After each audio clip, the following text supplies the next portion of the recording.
नितेश राणे यांनी राज्याच्या राजकीय नेतृत्वावर भाष्य करत मोठं वक्तव्य केलं आहे.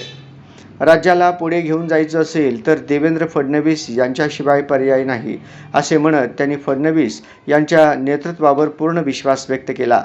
विकास कामे, प्रशासकीय निर्णय क्षमता आणि स्थिर नेतृत्वामुळे राज्याचा वेगाने विकास होत असल्याचे त्यांनी सांगितले. विरोधकांच्या टीकेला उत्तर देताना त्यांनी फडणवीस यांच्या भूमिकेचे समर्थन केले. त्यांच्या या वक्तव्यानंतर राज्यातील राजकीय वातावरणात पुन्हा चर्चांना वेग आला आहे. आणि म्हणून आज सब कुछ देवा भाऊ अशीच परिस्थिती आहे.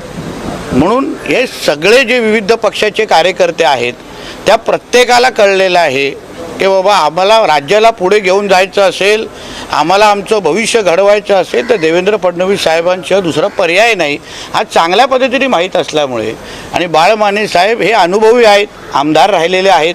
ह्यांना हे काय लहान वयातलं विषय नाही आहे, त्यांना बरं वाईट काय सगळ्या गोष्टी माहिती आहेत आणि म्हणून वरिष्ठ पातळीवर ठरलेला जो काही निर्णय होता त्याच्या अंमलबजावणी करण्याचं काम एक कार्यकर्ता म्हणून मी करतोय.